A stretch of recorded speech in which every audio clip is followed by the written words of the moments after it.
Jack Ma, the story of the Alibaba, who opened the world's treasures from the depths of failure. Chapter 1.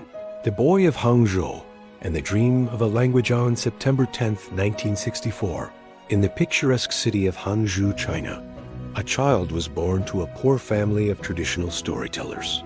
The 1960s were not an easy era in China. The country was isolated from the world and grappling with immense economic difficulties. No one could have imagined that this child, named Ma Yun, would one day become one of the world's most famous billionaires. From a very young age, Ma Yun was no ordinary child. His family had no financial resources, but he possessed an insatiable curiosity about the outside world. His greatest passion was learning English, a language that served as a magical window into a forbidden world. He had no language school or private tutor.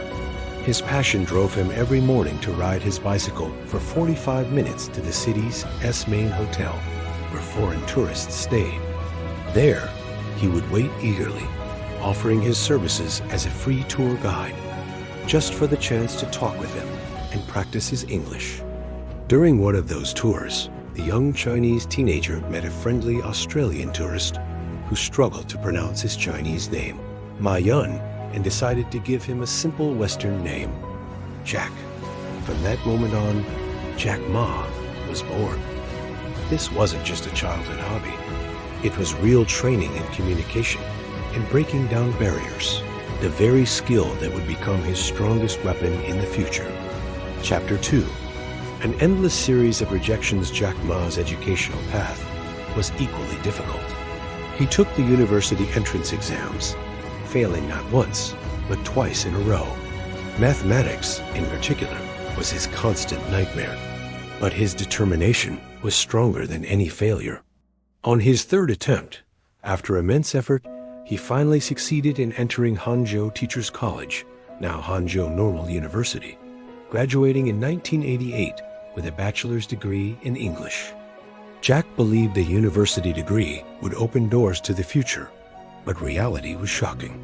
He went out into the job market and began a long and frustrating search. He applied for more than 30 different jobs and was rejected from every single one. His journey with rejection was like a dark comedy. He applied to work at the newly opened KFC in his city. There were 24 applicants, and 23 were accepted. He was the only one rejected. He applied to the police force, but the answer was no. He applied to the prestigious Harvard University 10 times, and each time the answer was rejected. In the end, he found his place in the field where he started, education. He returned to become an English and international trade lecturer at Hangzhou University of Electronics. His salary was meager, no more than $12 a month. During this time, he would save part of this tiny salary to buy a small radio to listen to English programs, clinging to his bigger dream of communicating with the world. Those years of rejection taught me that I had to be stronger. I would go to job interviews, and they would prioritize graduates from top universities, which I didn't have. I would tell them, "Give me a chance, let me try. If I don't succeed, you can fire me." But I never got that chance. Chapter 3. The Great Discovery on a Fateful Trip. In 1994, while still a teacher, Jack Ma started a small translation company to supplement his income. The following year, 1995, a life-changing opportunity arose. He traveled to the United States as a translator for a Chinese trade delegation. There, at a friend's house, the surprise happened. His friend said, "Jack, try this thing called the internet." At that moment, Jack had never touched a computer in his life. When he opened the browser, the experience was so slow that they waited 3.5 hours to load only half a page. But what he saw was enough to change the world. He asked his friend to search for the word beer. Results for American and German beers appeared, but he found nothing about Chinese beer. Then he searched for China and found virtually no results. That moment was like a lightning bolt that illuminated his path.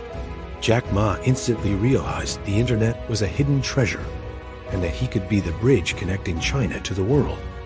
He returned to Hangzhou full of enthusiasm. In April 1995, he gathered a modest sum, about $20,000, from friends and family, and decided to take his first steps into entrepreneurship. He founded a company called China Pages, which was one of China's first internet companies, creating websites for local businesses. The idea was ahead of its time, and although the company generated profits reaching $800,000 in 3 years, the challenges were too great in that early stage of China's internet development. After several experiences with government-backed internet startups, Jack Ma decided in 1999 that the time had come to realize his big dream.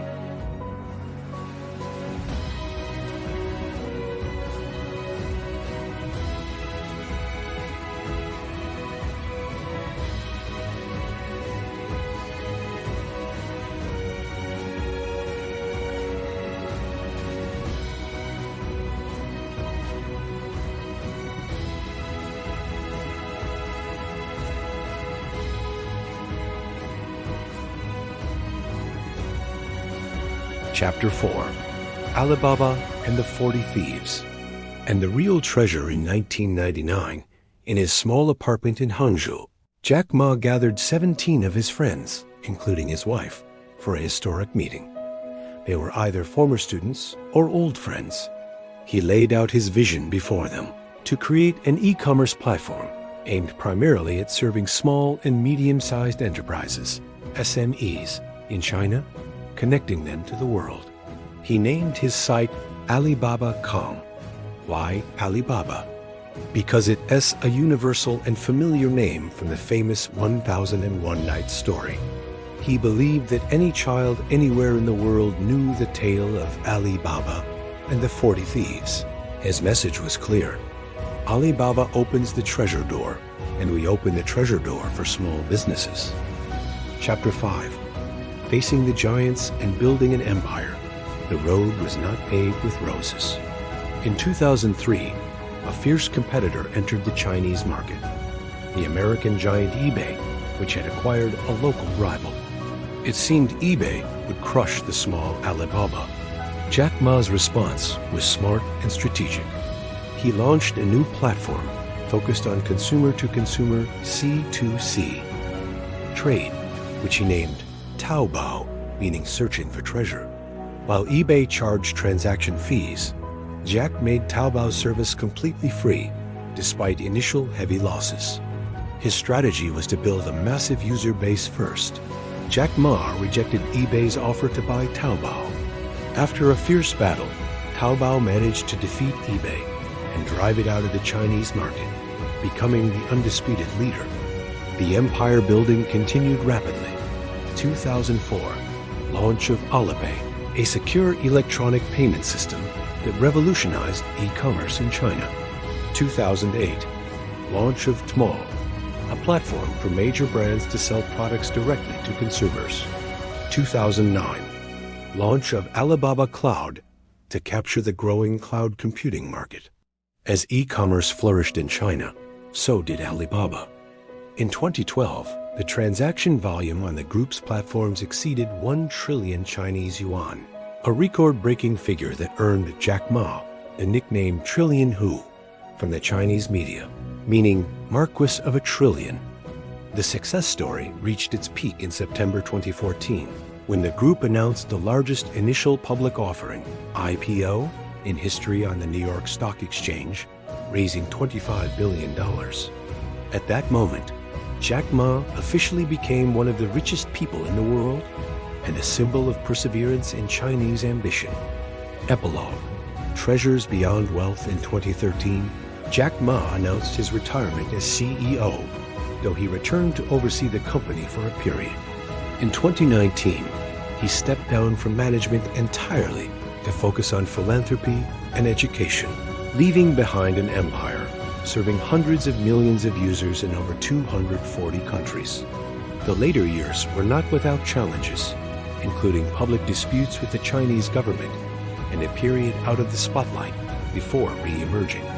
However, Jack Ma's story remains an enduring icon. It is the tale of a man who never gave up on his dream, never surrendered to rejection, and managed to turn his curiosity and passion into the greatest success story in the internet world. From an English teacher earning $12 a month to the founder of an empire with a personal fortune in the tens of billions, Jack Ma was always known for his famous quote, "If you had faced all those difficulties, what would you have done?"